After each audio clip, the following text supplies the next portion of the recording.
going on, Mataji. That's what I saw. Yes. Hare Krishna, Mataji. Yeah, perfect. Okay, so everything good, right? We can start? No, live did not start. Only I can see recording.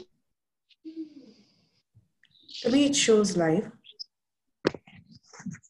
On the screen, it's not Go showing. live. Okay. Okay. 1 second. Reach more. Check the title. Bhagavad Gita.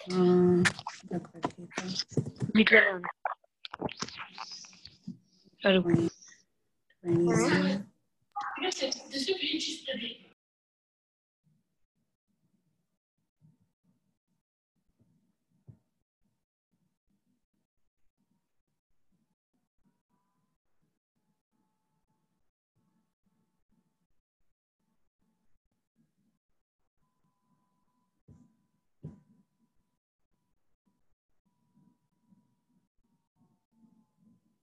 Is it okay?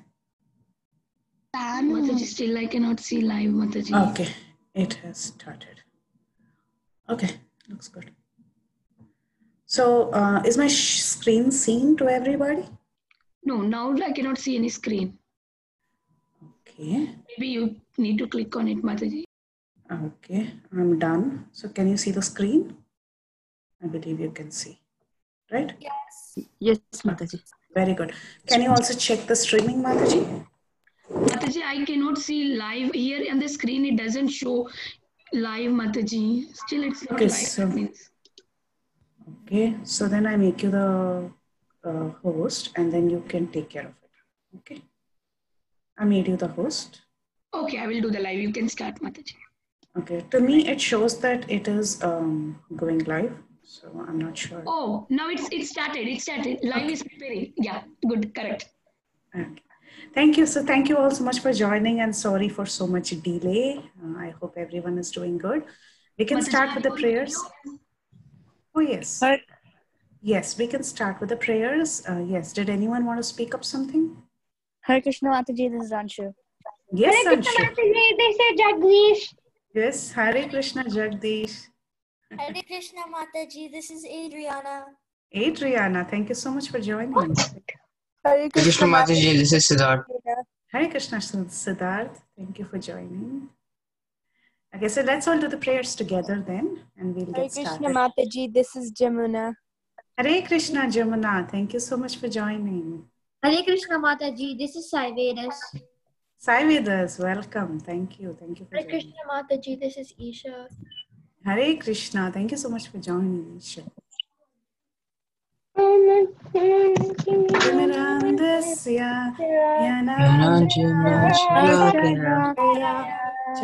Churumilitam yena tasmai shri gurave namaha. Vishnupadaya Krishna Prasthaya Bhutale Srimate Bhakti Vedanta Swami Iti Namine Namaste Saraswati Devi Gauravani Pracharine Nirviseshna Shunyavadi Deshakarine Shri Krishna Chaitanya Prabhu Nityananda Shri Advaita Gadadhara Srivasadi Gaura Bhaktivinoda Hare Krishna Krishna Krishna Hare Hare Hare Rama Rama Hare Hare. Okay, very good. Thank you all so much. Actually, you know what? Today we are going to directly get into the verse and then we'll have the recitals towards the end. So we are doing Bhagavad Gita 8:21. We are in the 8th chapter. We have been covering a lot of verses in the 8th chapter. And in the previous few verses, we have seen about how this material world is a temporary place to be in. And even up to Brahmaloka, it is all within this material world and it is all bound to be destroyed at one point in time. But however, we are going to see what is beyond this material world. That is what we are going to see in today's verse. So let's start the verse for today. Please repeat after me. Avyaktakshara iti yuktas.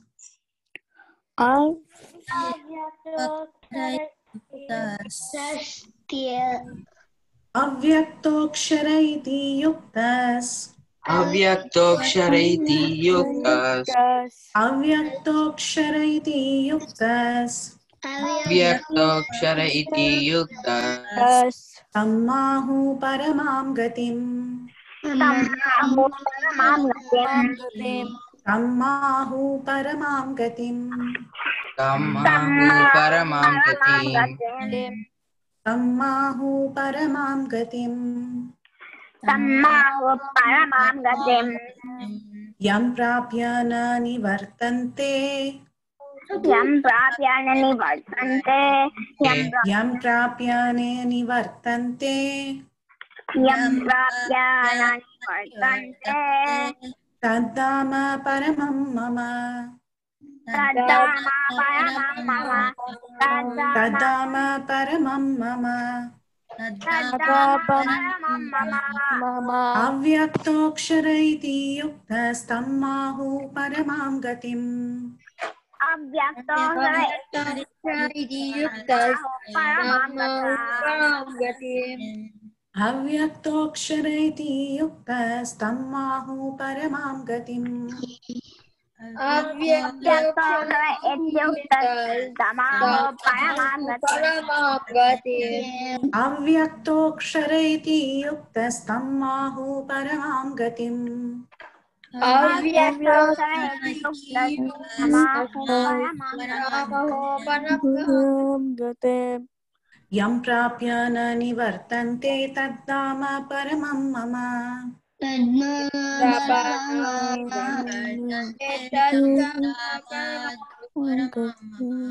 Yam prapya na nivartante taddama paramam mama. Yam prapyana vinartante taddama. Yam prapya na nivartante taddama paramam mama. Yam prapya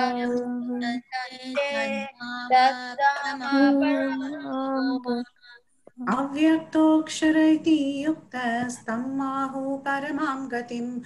Yam prapya na nivartante taddama paramam mama.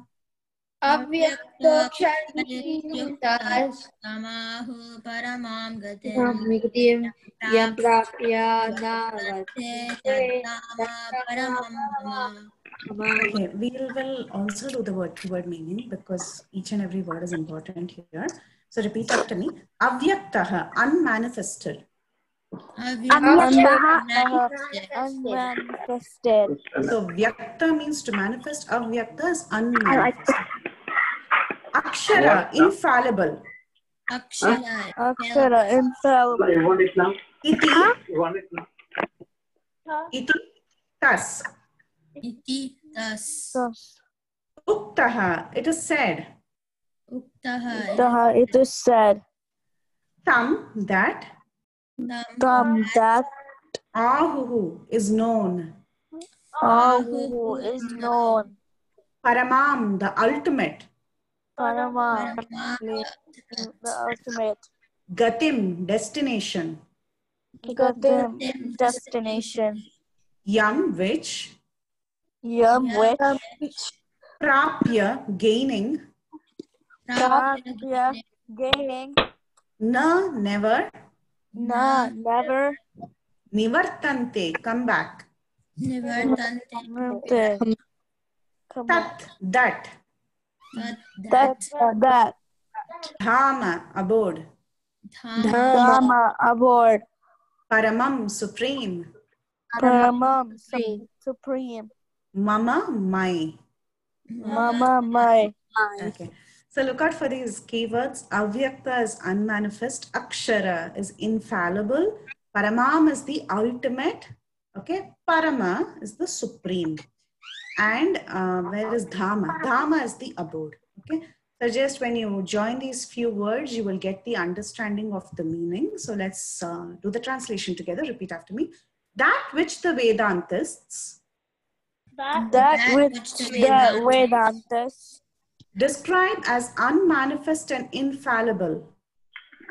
That's described as unmanifest and infallible. That which is known as the supreme destination That That It is which known is as known a as supreme the destination. destination. Place from which, Place That from The which, place from which having attained it, having having attained attained it, it, one never returns. one one never never returns. That is my supreme abode. That is my my supreme supreme abode. abode. Very good. Okay. So Vaikuntha. who's this? Yeah. So who's this my here? Krishna. Krishna. Krishna. Very good. Very Krishna. Very nice. Very nice. Good job. Okay. So now. So this is what we have seen in some of our previous verses, a quick revision. We have been doing this for the past few weeks. So Krishna says in one of the previous verses, after attaining me, the great souls who are yogis in devotion, they never return to this temporary world, which is full of miseries because they have attained the highest perfection. So this verse is like a continuation of that. And we saw the example of a person going on world tour. So when a person is going on world tour, first 2 days, it's very nice. But towards the end of the first or second week, he's disgusted. He just wants to go back home. So similarly, our condition is the same here. In this material world, we are going from one birth to the other, and we are so tired that once we go to the spiritual world, we feel, yes, I am back home, and I don't want to leave this place again.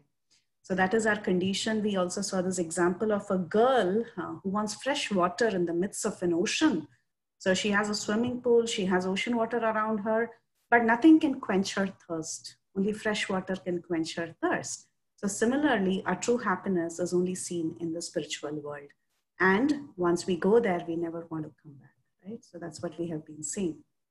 And we also saw that there is no guarantee that you stay forever, even in the abode of Brahma, because Brahma's abode is also a part of this material world. So it is not Akshara, it is not Avyakta, right? So it's neither infallible, nor is it a permanent place. So there is no guarantee, even if you go up to the Satyaloka, that you will stay there forever. Everything is bound to be destroyed. But one who goes to the spiritual world would never return. I have a question. But Brahmalok is at least better than Earth, right? Definitely, it's much better than Earth. That is right. Okay. But still, it is not a permanent place. Anyway, and then we saw how Brahma's lifespan, compared to us, Brahma's lifespan is so big. It's so big. We saw 311 trillion years in our previous class. But however, compared to Mahavishnu, his lifespan is minuscule, very, very small. It's just equivalent to one breath of Mahavishnu. And we saw the example of the bubbles and the lightning, right? It's just a flash. So Brahma's lifespan is like that. Then our lifespan is much smaller than even a flash. So you can imagine how insignificant we are and how great the Supreme is. Okay? So these are all what we have been seeing in our previous sessions. Now we are going to have a quick peek into the Supreme Abode. So what is the Supreme Abode like and how does it look? What is seen there? So that is being explained in this verse. And especially Srila Prabhupada, he has taken great liberty to describe the spiritual world in this purport. So that's the reason we are studying this verse in detail. Okay? So we are saying you go to the spiritual world, you will never return. But what is it like? How is it that you go there and you never want to return? That is explained here in this verse. Okay? This verse is a description of that spiritual abode. So let's see what it says. So you see the picture here. This is just for our imagination. It is just for our imagination. We have never been to the spiritual world. So we can only see the spiritual world in the eyes of scripture. So this spiritual world, it's described in the Brahma Samhita. That is one of the scriptures where the spiritual world is being described. And in the Brahma Samhita, it says that this is Chintamani Dham. Chintamani Dham means the entire land is made of touchstone. Touchstone. That is, you just get anything and everything you want. Okay? A touchstone is a very transcendental thing. Meaning you must have all heard of something which is called as a philosopher's stone. So what happens is in ancient times, they used to have this special kind of stone. If you touch that, it would turn anything into gold like that. So this entire Goloka Vrindavan or the spiritual world is described as being Chintamani Dham. Every rock is Chintamani. So it's very, very glorious there in the spiritual world.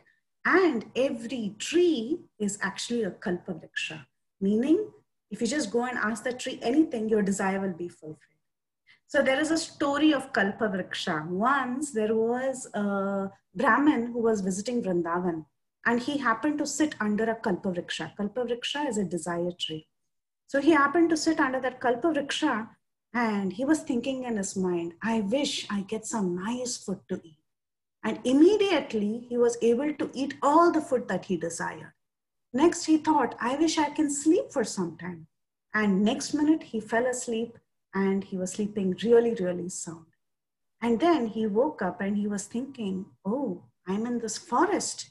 Maybe what if I see a tiger and the tiger comes and pounces on me? And lo, yes, that also happened. The tiger came and it pounced on him. So basically, Kalpavriksha is something that manifests whatever you desire. That is what Kalpavriksha is. But in the spiritual world, the Kalpavrikshas are all giving us everything that we want in the service of Krishna. These Kalpavrikshas make us happy all the time there in the spiritual world. Okay? This spiritual world is also called as Vaikunta, and it is also called as Goloka Vrindavan, where the Supreme Lord Krishna stays. Okay? His specific abode is called as Goloka Vrindavan. Generally, we call the spiritual world as Vaikunta, but Krishna's special abode is called as Goloka Vrindavan. So go means what? Any clues on what go is? Anyone knows what is go? Cows, senses. Cows. Yes, cow senses. Cows. Very good. Cows. Experts in Bhagavad Gita. Yes. Cows. Yes, cows and senses. Very correct. Oh. So especially here senses, in this cows and context, yes, in this context, it is the cows. It is the abode of cows because Krishna loves cows. So therefore, this is called as Goloka. And because it is Goloka, there is so much limitless supply of milk. With milk, what are some things that you can do with milk? Butter. Butter. Cheese. Cheese, butter. Yogurt. Yogurt, yeah, very nice. Yeah, yogurt. Whipped cream. Sweets. Sour whipped cream, cheese. Sour cream. Yeah, sour cream. Good. Cheese, butter, sweets, rasgullas, gulab jamun. Mataji, you said that they call it go. Rasmalai. Rasmalai. They call it Goloka. Yes, yes, rasmalai. Yeah, you said they call it Goloka. Why do they call it Govardhan Govardhan? Because there's go in it, right? Yeah, it is go. But yes, because the cows go and graze there, right? In Govardhan. Oh, okay. Okay. So there are so many. Sunday. Sunday. What is Sunday? Sunday. Sunday. Sure, very nice. Even I like Sunday. Very nice. So there are so many options from milk. Okay, anyway, so these Surabhi cows, the Surabhi cow is a cow that supplies limitless milk. Okay. Also so Kalakand. Also Kalakand. Wow, interesting. Very nice. So we have so many options with limitless supply of milk. So like this, there are so many cows and there are hundreds and thousands of goddesses of fortune. All the women there, they are all goddesses of fortune. Very, very opulent. Yet it is so relatable. That is the spiritual world. And the Supreme Lord there is Govinda. Govinda is the one who gives pleasure to the cows and the senses. So he is our Lord and he's present in that supreme abode. And you know what he does there? What is Krishna's prime activity? What do you think he's doing in the spiritual world? Plays all the time. Yeah, he just plays all the time. He just enjoys all the time. He's the supreme enjoyer. He doesn't have any work to do. All that he has to do is play. So he's playing the flute and attracting everyone's heart. You see here, Venam Kwanantam. He's playing the flute and enjoying. Everyone is very happy in the spiritual world. So that is what the spiritual world is all about. Okay. And our Supreme Lord, he's the transcendental and he's the most attractive. His eyes are like lotus petals. His complexion is like blue clouds, dark blue clouds. He's so attractive. He's so attractive. He wears a yellowish garment. He holds the flute. He has a peacock feather on his hair. So like this, there are so many details about our Supreme Lord who's present in the spiritual world. Our scriptures, they give us so much information about who is God, how he looks like, what is his abode like. So there is so much information. So if someone asks us, what do you know about God? We have so much to tell them what we know about God. So this Goloka Vrindavan is the supermost planet in the spiritual world. And there is a vivid description of Goloka in the scripture, which is known as Brahma Samhita. So talking about the beauty of Krishna, there is a very beautiful story of Krishna and the thief. Once there was a thief who went to Vrindavan. Vrindavan in this material planet. So where is Vrindavan here in this world? India. Yeah. India. Uttar Pradesh. Very good. Very specific. Near Mathura. Nice. Near Mathura. Yes, that's right. So there is this place called as Vrindavan.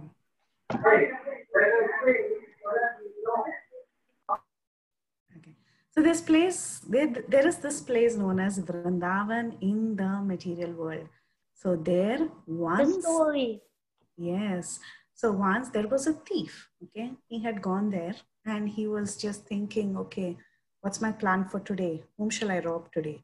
So he was thinking like that and he was going from one place to the other. But then in one place, he saw one very nice Brahmana speaking the Srimad Bhagavatam.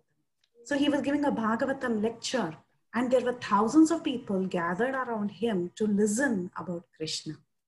And in that Bhagavatam lecture, this person was talking about the beauty of Krishna. How Krishna is so beautiful. He's so beautiful. He has lotus-like eyes. He has lotus-like mouth. He looks extremely beautiful. He holds a flute. There are cows surrounding him. And then he said, he wears so many jewels. So he started describing the jewels that Krishna wears. Okay? He said, there is a blackish blue boy who comes with his brother, and that boy is decorated with so many jewels. He lives in the city of Vrindavan, and he wears beautiful shark-shaped earrings. He has a pearl necklace. He has a long necklace that has a kaustuba, and then he wears a wonderful garland. His legs are decorated with anklets. He wears bangles. Everything is made of pure gold, and there are precious gems studded in all these jewels. And he was saying all this, okay? So when he was saying this vivid description about the jewels that Krishna was wearing, this thief was listening very carefully. This thief had never heard about Krishna being God. All that he knew, he could understand, was there is a boy in Vrindavan who's known as Krishna, and he has so many jewels. So that is all he understood. He had not heard of Krishna being God at all. So when he came to Vrindavan, he was hearing the story that there is someone in Vrindavan with so many jewels. So that made him thinking. He thought, I need to get all those jewels. Somehow or the other, if I catch hold of this boy, if I catch hold of this young boy, I can steal all his jewels and I'll become the wealthiest person. So he kept thinking of Krishna. He was meditating on Krishna's beauty. He was meditating on Krishna's tilak. He was meditating on Krishna's eyebrows.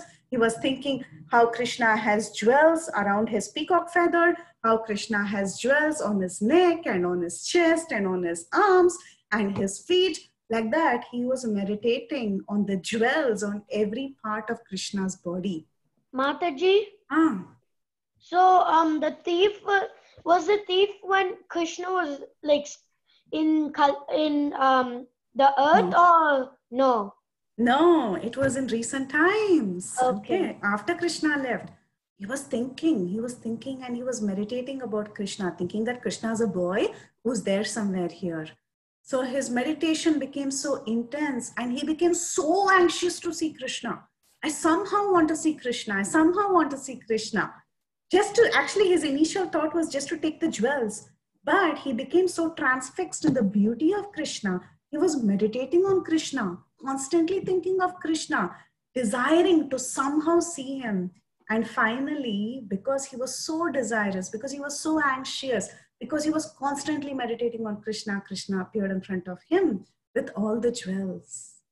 And at that time, the thief saw Krishna and he thought, this is the boy I've been thinking about and I need all his jewels. But when he went close to Krishna, he was so transformed. His heart was transformed just seeing the beautiful presence of Krishna. So Krishna is the greatest thief. He thought he's a big thief, but Krishna is the greatest of all thieves. He stole the heart of this thief. So Krishna is so beautiful. That's why he's called as Cupid. Because the more and more you think about Krishna, the more you gaze at the beauty of Krishna, your hearts will be stolen and you will become extremely pure. Okay? So this is the story of Krishna's beauty. It can transform anybody. Just by seeing him, people get transformed. So this is our Lord. He's there in the spiritual world. And not only is he spoken of in Brahma Samhita, but in all the scriptures. Okay, like you have the Upanishads where it is said that there is nothing superior to the abode of the Supreme Lord, and that abode is in fact the supreme destination. And when one attains it, one never returns to the material world. It is so beautiful, it's so attractive. And when Krishna is present there, who will want to leave him, right? So it's such a wonderful place, and Krishna and his abode are non-different because they are of the same quality. So just like how this thief, when he saw Krishna, his heart was transformed. He didn't want anything of this material world. He didn't even want the jewels, you know, he was completely changed. Like that, when you see Krishna, when you are in his abode, when you are in his presence, you don't want anything else. It's like completing that world tour and coming back home, drinking a glass of fresh water. That is how you feel when you go to this supreme abode of Krishna.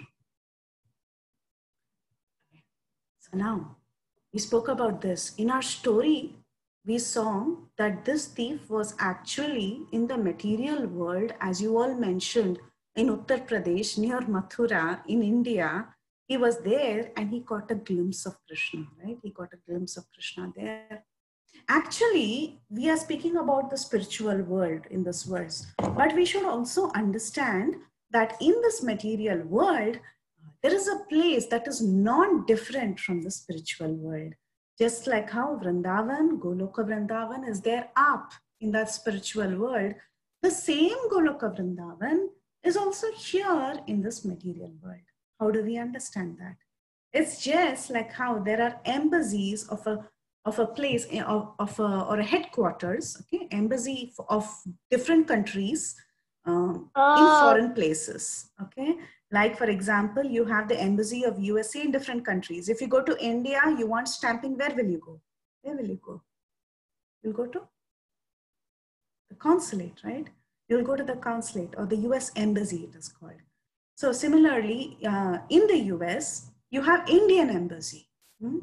So basically, what is this embassy or what is this consulate? It is just a representation of that particular country. Okay, an embassy is the headquarters for the US government, where there are different representatives serving in a foreign country. So basically, when you need stamping, you go to an embassy or you go to the consulate. So what do you see there in that embassy? For example, here is the picture of the US embassy in India. So if you see this place, actually this entire place is like a branch of the US. It's like US within India. Same thing, if you go to an Indian embassy within the USA or a consulate within the USA, you will see that the entire place is like a representation of India. The people there will all be dressed like Indians. Everyone will be having all the documents of what is there in India. So everything, even if you go to the US embassy in India, you will see that there are people who even have bottled water that is coming from US. So everything, the pen is from US, everything is from the US. So basically, that's a small area where everything is a representation of that foreign country. So did you understand what an embassy is? Has anyone been to an embassy or a consulate? No. No, Mataji, but I understood. Mataji. Understood. Okay, that's good. I understand how you basically were trying to tell us that the Vrindavan in the material world is basically an embassy of Yes. Goloka Vrindavan. Perfect. You got it. Yes. Yes. So it's a place where it's all the same actually. It is present in another land. It is a representation. That is what it is. You got it. So basically this Bhauma Vrindavan on earth is, as you all said, very close to Delhi. And it is a replica. It's a minute replica, miniature replica of the spiritual sky. And when Krishna descended 5,000 years ago, he descended in this land called as Vrindavan in the district of Mathura in India. So you see here Krishna is playing with the cowherd boys. This entire land is a replica of the spiritual world. But one thing, when you go to Vrindavan, you see Vrindavan with your eyes and you think, oh, this place looks very poor, it's not so clean. You know, that is not actually the Vrindavan that you're supposed to see.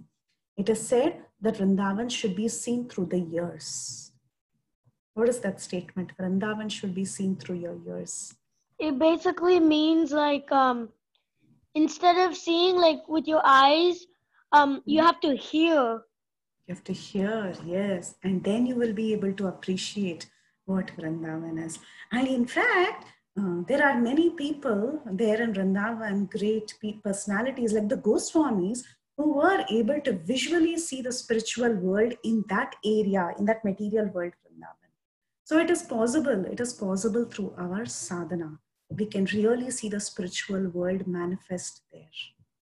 There is a nice story about that. Okay, I'm going to tell you the story of Dukhi Krishna. Very interesting story. So this just happened like 500 years ago, not even 500, probably 400 years ago. The story. So there was a very, very nice Vaishnava by the name Dukhi Krishna, and he was a follower of Srila Jiva Goswami. Jiva Goswami is one of the 6 Goswamis in Vrindavan. So this Dukhi Krishna was serving under Srila Jiva Goswami. So in this picture, you see this person here with white cloth, that is Jiva Goswami. And this person is by the name Dukhi Krishna. His name was Dukhi Krishna, and he was given the service by Srila Jiva Goswami to actually sweep the area of Seva Kunj. Seva Kunj is a particular forest in Vrindavan. Okay, it's a small kunja, meaning a kunja is a portion of a nice, it's a portion of a forest, or you can call it a grove. Okay, kunja is a grove. So this Dukhi Krishna was given the service to clean this grove each and every day for 7 years. So for 7 years, Dukhi Krishna just did this one service. Every day he would go and he would, with his knees down, he would nicely sweep this area. He would clean every single speck of that region. So you see, this is Seva Kunj. This region here, this is called as Seva Kunj. So he used to go to this place every day. Early in the morning, he would take a broom, he would go, he would sit down, he would remove every speck and keep it spick and span. And he thought, this is the service given to me. I will do it with my life and soul. He never went and asked. What is the thing next to the broom? We are going to talk about it in a minute. Okay? So he never thought that, oh, I'm doing such a menial service. Will my service ever change? Will I get something nice? He never thought like that. He thought, my Guru has given me a service. I will do it with my heart and soul each and every day. So he was feeling very grateful from within. He was feeling so much gratitude. And because he was feeling so much gratitude that he got an opportunity to serve, that is the reason he was feeling so happy. So when all of you are given an opportunity to serve, only when you feel grateful, you will really feel happy. Okay, if you're not feeling happy doing a service, that means maybe you're not having the gratitude that you have been given an opportunity to serve. Dukhi Krishna, he was feeling so grateful. Oh, I have such a wonderful service. I can sweep this area where Krishna and Radha, both of them, they come. I have such a great opportunity. Krishna is so merciful. He was thinking like that and he was doing his service. So the more he thought like that, the more happy he was. For 7 years, he just did this one service with his heart, he loved doing it every day. And then one day, as he was sweeping this place, suddenly he found a golden anklet. What is an anklet? Anybody knows what an anklet is? Mataji, I think it's like a bangle that you wear on your feet. Correct. You see, details Yeah, are and it has dressed. bells on it. Yes, that's right. Yeah. Yeah. So it's like what is it? Bangle on the feet that Foot. has bells on it. Correct. You're right. So that's called as an anklet. Okay? So this Dukhi Krishna, he found an anklet, golden anklet, and it looked so beautiful, so beautiful. Okay. The minute he touched it, he knew that this is something transcendental. This is not from this world. It has fallen from somewhere. The minute he touched it, he could understand this was no ordinary piece of jewelry. And he took it with great love and he kept it to his heart. In a while, as he was walking, there was a young girl who appeared there and she said, "Oh, you have that anklet. It actually belongs to my dear friend." So Dukhi Krishna said, "It belongs to your friend? I want to see your friend. I want to see who that is." This girl who had come was actually Lalita Sakhi. Lalita Sakhi, she came in disguise. It is explained, she came in disguise to claim the anklet of Srimati Radharani. The spiritual Vrindavan, Goloka Vrindavan, and the material world Vrindavan, they are always connected. Otherwise, Dukhi Krishna wouldn't have found that anklet. Okay? He found that anklet, and Lalita Sakhi, who's a very confidential friend of Srimati Radharani, she appeared there to take that anklet so that she could give it back to Radharani. And then Dukhi Krishna said, "I want to see your friend because this anklet seems to be very, very special." Then Lalita Sakhi, she laughed and she said, "Okay, I will make you see Radharani." And because Dukhi Krishna was so qualified in his bhajan to actually see Radharani face to face, Lalita Sakhi took him to a small pond that is called as Lalita Kund. Okay, so he took him to that small pond and she made him dip into that pond. The minute Dukhi Krishna dipped into that pond, immediately he came out and he acquired the body of a gopi, meaning he looked like a gopi.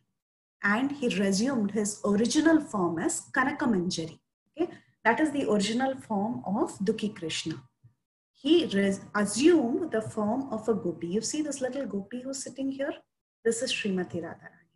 So Lalita Sakhi very lovingly took this Kanaka Manjari to Radharani. Okay, this is the same Dukhi Krishna in his original form. So she took Kanaka Manjari and took her to Srimati Radharani. And Radharani was so happy to see her loving devotee.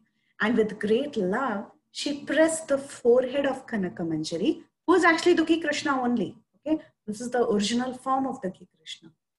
So Radharani, she pressed with her own hands. You see this picture. She's pressing with her own hands the forehead of Kanaka Manjari. And when she pressed like that, a beautiful tilak formed on the forehead.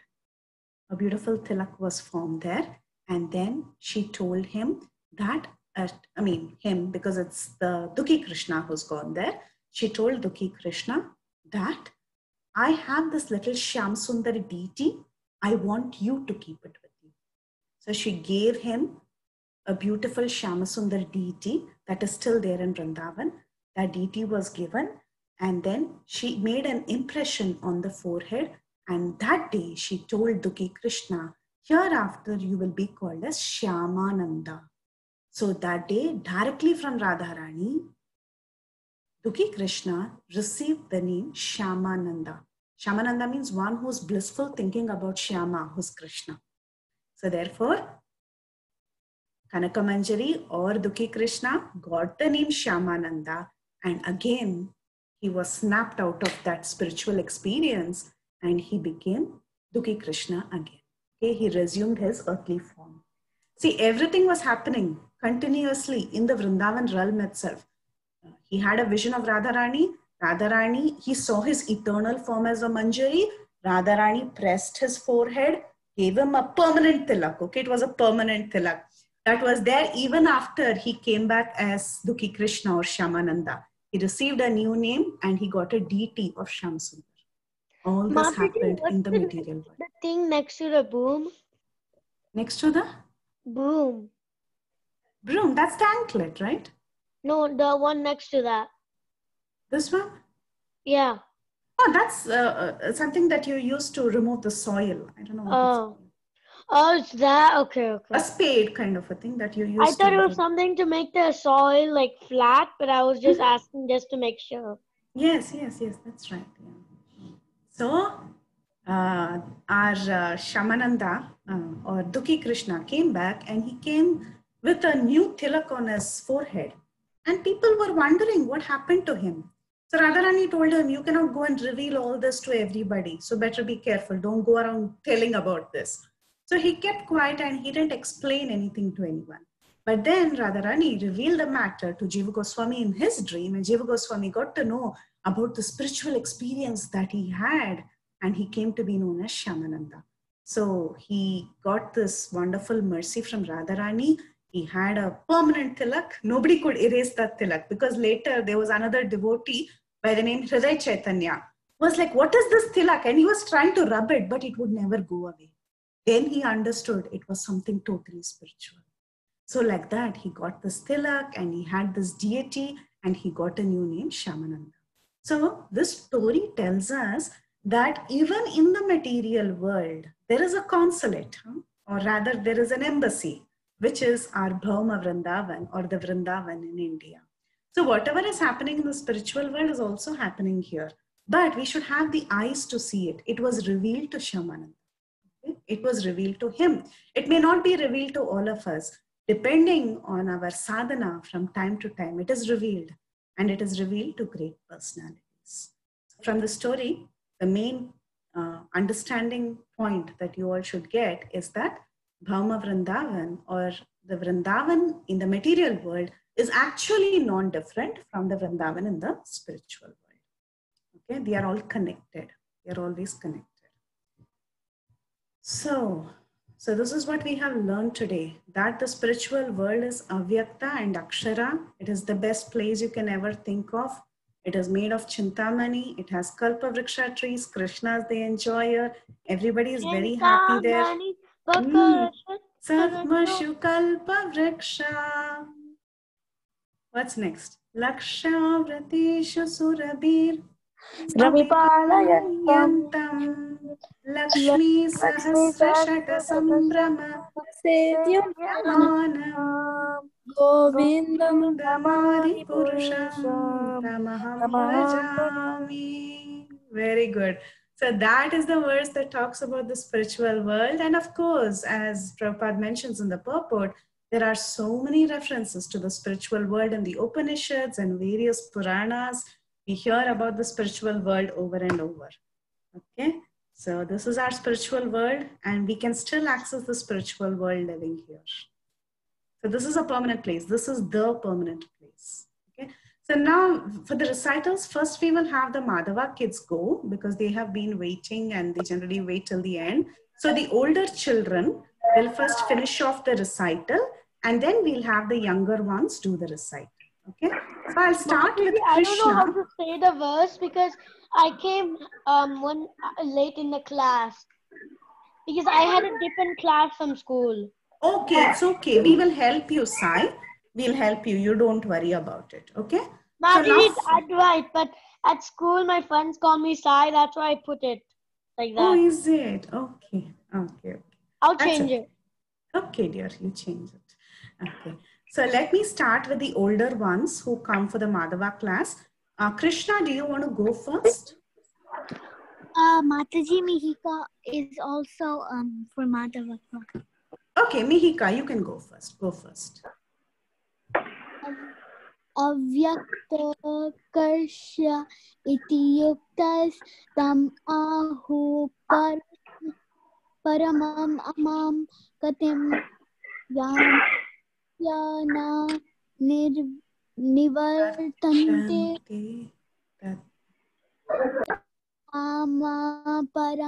परमं mama. Thank you, Mataji. Very good, Mihika.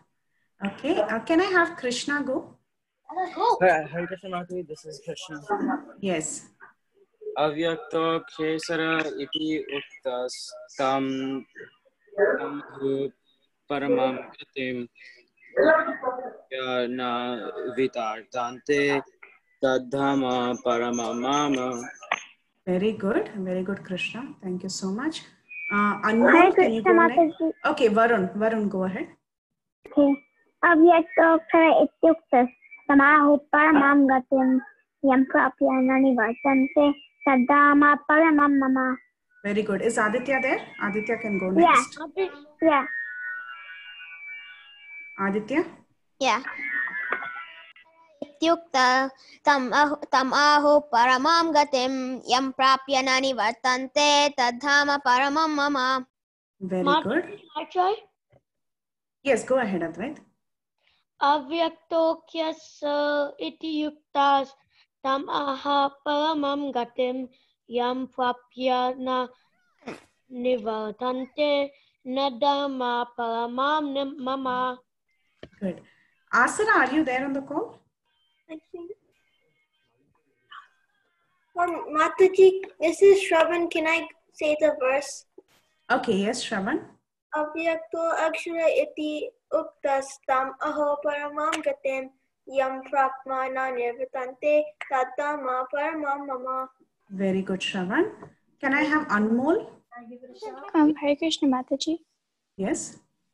Avyaktaksharti yuktas tamahu paramam gatim yapapya nivartante tadama paramam mama. Sorry. Very good. Anshita? Anshu?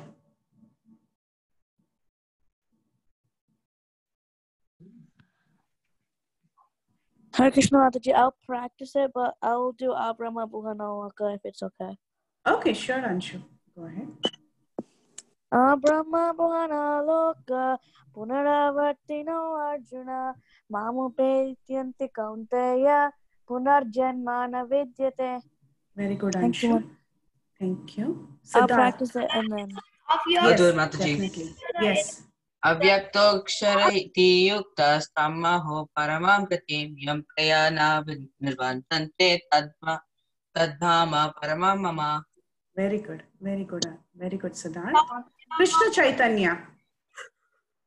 Yes, Mataji. Avyaktoksara ityuktas tamaho paramam gatim yam prapya nivartante tadhama paramam mama. Very good. Good job, Krishna Chaitanya. And who are the Madhava kids? Hare Krishna Mataji, this is Jamuna. Can I go? Jamuna, yes, please go over Jamuna. Yes. Avyaktoshakti yuktas tam paramam gatim yam prapyana dante tadama paramam mama. Thank you. Very nice, Jamuna. Thank you so much. Hare Krishna Mataji. This is Sai Vedas. Sai Vedas. Go ahead, Sai Vedas. Good. Avyaktakshara iti yuktas tam ahu param gatim yam prapyana nirvyante tadama paramam mama. Very good, Sai Vedas. Thank you. And any other Madhava kids before we move on? This is Satvik. I want to tell the. Oh yes, Satvik, you can go. Avyakta akshara ati yuktas tam aha paramam gatim yam prapya naniravatante tadama paramam mama. Very good, Satvik. Very nice. How much is this, Ashutosh? Can I say it? Yes, Ashu. Go ahead, Ashutosh. Avyaktakshara iti yuktas tam ahu paramam gatim yam prapadyena nivartante tadhama paramam. Oh, that was you. Okay, sorry. Yeah. Wait, did I not say? Wait, Avyaktakshara iti yuktastammah paramam gatim yam prapadyena nivartante tadhama paramam mama. Very good, Ashutosh. Good job. Okay. Any, I think there was Krishna, meaning Nimai, sorry. Nimai Prahlad? Okay. Yes, Mataji. Yes, go ahead. I don't know it. Okay. Was Nimai there on the call? Okay. Okay, so now we can move on to the other kids as well, the younger ones. You can start.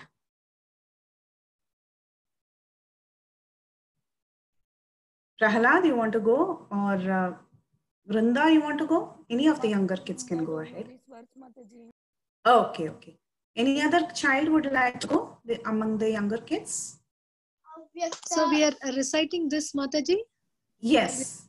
Okay. Yes. Okay. So any of the younger ones would like to go? Mataji, maybe you will tell 3 times more because some kids... Okay, sure. So let's do it all together again so that you get a practice of it. If there are other children on the call who are not able to recite. Avyakto akshara iti yuktas. Avyakto iti yuktas. Avyakto akshara iti yuktas. Avyakto iti yuktas. Avyakto akshara iti yuktas. Avyakto iti yuktas. Tammahu paramam gatim. Tammahu paramam gatim. Tammahu paramam gatim. Tammahu paramam gatim. Tammahu paramam gatim. Tammahu paramam gatim. Yam prapya na nivartante. Yam prapya na nivartante. Yam prapya na nivartante. Yam prapya na nivartante. Tattama paramam mama. Tattama paramam mama. Tattama paramam mama. Tattama paramam mama. Tattama paramam mama. Tattama paramam mama. Avyakto akshara iti yuktas tammahu paramam gatim. Avyakto akshara iti yuktas tammahu paramam gatim. Avyakto akshara iti yuktas tammahu paramam gatim. Avyakto akshara iti yuktas tammahu paramam gatim. Yam prapya na nivartante tattama paramam mama. Yam prapya na nivartante tattama paramam mama. Yam prapya na nivartante tattama paramam mama.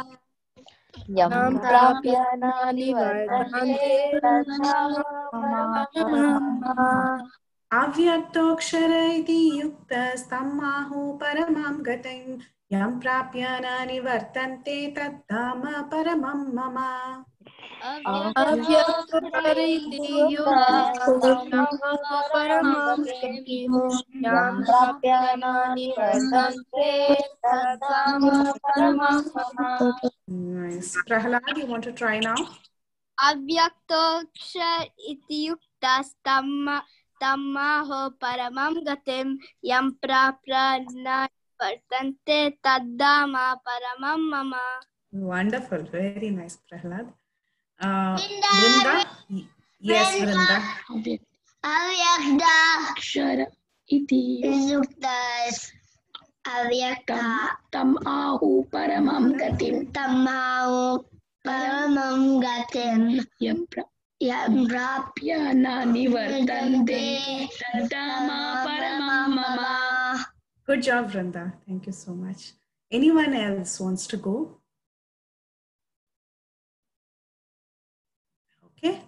So then if we are good, we'll end the call. Yeah. Someone wanted to go. Who was that? I wanted to go. Go.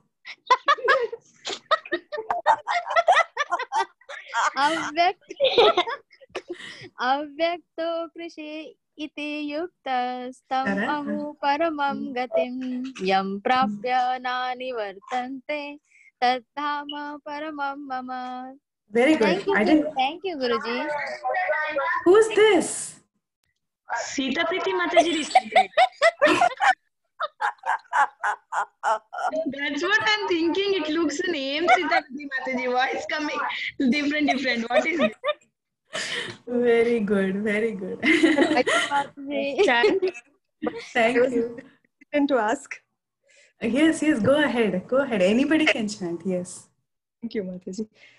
Avyaktoksara iti yuktastammahu paramam gatim yam prapya na nivartante tadhama paramam mama. Very nice. Thank you, Jyoti Mataji. Thank you, Sita Priti Mataji. Thank you, Sita Priti Mataji, for giving us the chance. Mataji's teaching is awesome. Mataji, every age group is like they are so eager to attend Mataji's class. Mataji, before I used to recite Mataji, I stopped because I was the only one adult used to join. Now you people joined, I'm feeling comfortable. Thank you, Mataji. Thank you so much, Pritulakshmi Mataji. Haribol, thank you all so much. And anyone else would like to go before we wrap up? Okay. Mataji, I will try, Mataji. Yes. Avyaktoksara iti yuktasta tamahu paramam gatim yam prapya nani vartante tattama paramam mama. Very nice. Thank you so much, Vinita Mataji. I can also recite. Yes. Avyaktoksara iti yuktastammahu paramam gatim yam prapya na nivartante taddama paramam mama. Thank you, Revati Mataji. Thank you. Wonderful. So I think we got everyone. Okay. So if everyone is okay, we'll end the call. Vancha kalpatarubhyascha kripasindhubhyeva cha patitanam pavanebhyo vaishnavebhyo namo namaha. Namo namaha. Ananta Koti Vaishnava Vrinda